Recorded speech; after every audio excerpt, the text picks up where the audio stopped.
yet it was being rehearsed. If there was time to practice, there was time to consult. Mr. Secretary, the Gang of Eight has never leaked.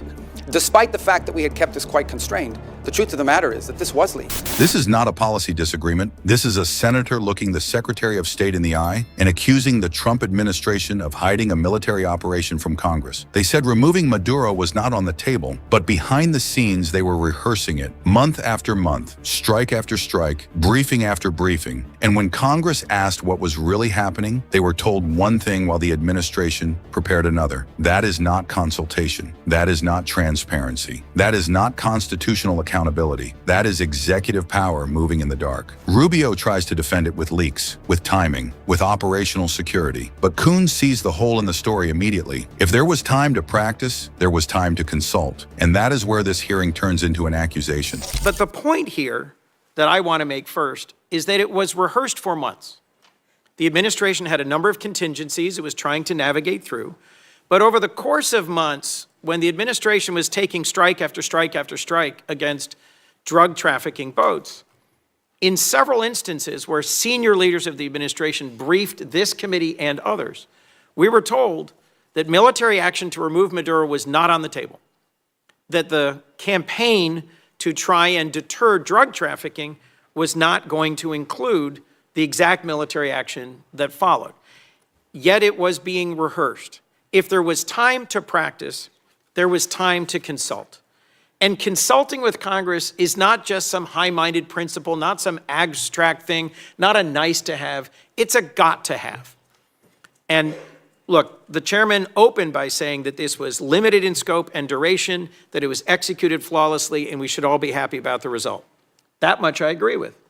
But our president continues to threaten Delcy Rodriguez and the remnant of the Maduro regime with military force if they don't comply.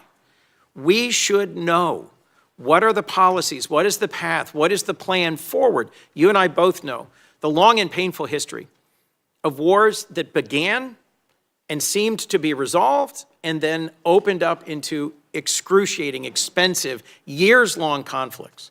In Iraq in particular, in Libya and elsewhere, things do not always go as planned. And so consultation with Congress that is truthful and forthcoming and transparent is critical. In your service in this body, you knew that, you experienced it. I was in the room as you held to account members of previous administrations for not coming forward as they should have. So, look, in order to avoid our men and women in our armed forces going into harm's way, doubting whether they have the support of the Congress, consultation, hearings, and deliberations are required. I understand the risk of leaks. That's a risk every administration takes. But at the end of the day, our framers entrusted the power of the declaration of war to this body, not to the executive.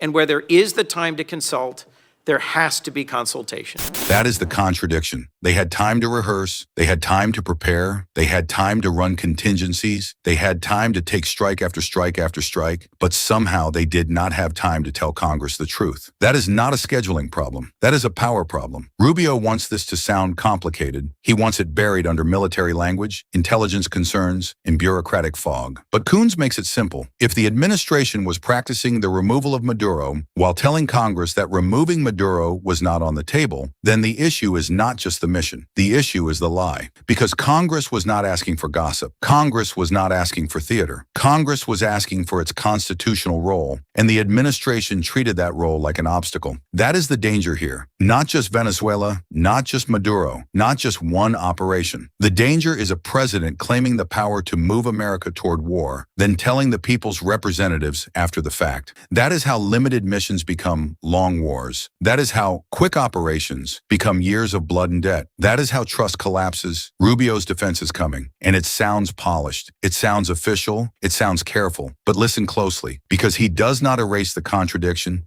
He confirms the fear. This specific mission that you've talked about, one of the reasons why you rehearse it is to see if it's even feasible. To basically go to the president and say, is this something that's even an option on the table? The truth of the matter is that this mission could not have been briefed to Congress because it wasn't even in the realm of possible until very late in December, when all of our efforts to negotiate with Maduro had failed, and the president was finally presented these options and made these decisions. It was also a trigger-based operation. It may never have happened. It required a number of factors to all align at the right place at the right time in a very limited window. And it wasn't even clear if it was ever going to be possible. There's also the aspect which I do not control, and that is deference to the Department of War on operational security. Despite the fact that we had kept this quite constrained, the truth of the matter is that this was leaked. We now know it was leaked by a contractor at the Department of War that, had it been published, would have endangered the lives of people and/or would have probably canceled the ability to carry out the mission. So this is a real tension, and one that I'm doing the best I can to try to manage within the constraints of two things: operational security and also decisions being made. There are multiple contingencies for events all over the world, including some that none of us think were ever going to come to fruition. And in this particular case, one of the reasons why you rehearse these things in advance is to know whether it's even possible. Is this even doable? And what are the risks associated with doing? So you can present options to the president, who ultimately makes these decisions. In the case of reimagining NATO, it most certainly has to be reimagined. And the reason why it has to be reimagined is not because its purpose is reimagined. Its capabilities have to be reimagined. Let me give you as a point of example. There's a lot of talk about security guarantees. And it's something that there's general agreement about now with the case of Ukraine.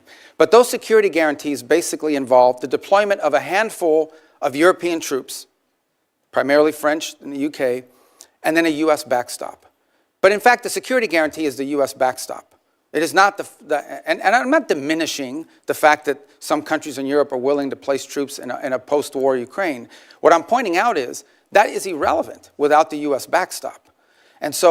And the reason why you need such a strong U.S. backstop is because our allies and our partners have not invested enough in their own defense capabilities over the last 20 or 30 years. Now, hopefully that's going to change. Hopefully that is changing. And in some cases and in some particular countries, it's already changed. But this is a fact that we cannot ignore. NATO is going to be stronger if our allies are more capable, especially, and here's the reality, whether we want to accept it or not, we have interests all over the world. We have interests in the Middle East, we have interests in the Western Hemisphere, and we most certainly have interests in the Indo-Pacific. A number of you have already pointed out that China is the chief challenge. We can't have the same soldiers or the same ships in both Europe and in the Indo-Pacific. We have to pick. No matter how many ships we build, no matter how many capabilities we grow, we're going to have to make these adjustments. And the stronger our partners are in NATO, the more flexibility the United States will have to secure our interests in different parts of the world. That's not an abandonment of NATO. That is a reality of the 21st century and the world that's changing now. In the case of Greenland, I'll say we're in a good place right now. We had excellent meetings with the Secretary General of NATO. In fact, even as I speak to you now, there'll be some technical level meetings between us and our partners in Greenland and Denmark on this issue. And I think we have in place a process that's going to bring us to a good outcome for everybody. The president's interest on Greenland has been clear. It's a national security interest. It's a long-standing interest that predate this administration. It's one that our allies acknowledge is real. I think we're going to get something positive done. We're going to begin that process in a very professional, straightforward way. It begins today, and it'll be a regular process. We're going to try to do it in a way that isn't like a media circus every time these conversations happen, because we think that creates more flexibility on both sides to arrive at a positive outcome. And I think we're going to get there. And I thought it was noteworthy and important that despite your concerns, the president at his speech in Davos made very clear that the United States was not going to use force or military force in Greenland. So I think we're going to wind up in a good place. We got a little bit of work to do, but I think we're going to wind up in a good place. And I think you'll hear the same from our colleagues in Europe very shortly. Mr. Secretary, the Gang of Eight has never leaked. Senator, It is critical that you consult with Congress. There it is. Rubio tried to answer with feasibility, but the question was consultation. He tried to answer with operational security, but the question was constitutional power. He tried to answer with leaks, but Coons cut straight through it. The Gang of Eight has never leaked. That one sentence matters because it destroys the escape hatch. There was a secure way to consult Congress. There was a trusted way. There was a constitutional way, and they still did not do it. So what does that reveal? It reveals an administration that wanted the freedom to act first and explain later. It reveals a president surrounded by loyalists who treat oversight like a threat. It reveals a government asking for trust while refusing to give the truth. And that is bigger than one hearing, because when leaders can rehearse military action in secret, deny it in public, and then hide behind security after the fact, the question is no longer whether the mission succeeded. The question is whether the system failed. This is not strength. This is not leadership. This is not keeping America safe. This is power without accountability. And when power moves in secret, democracy pays the price.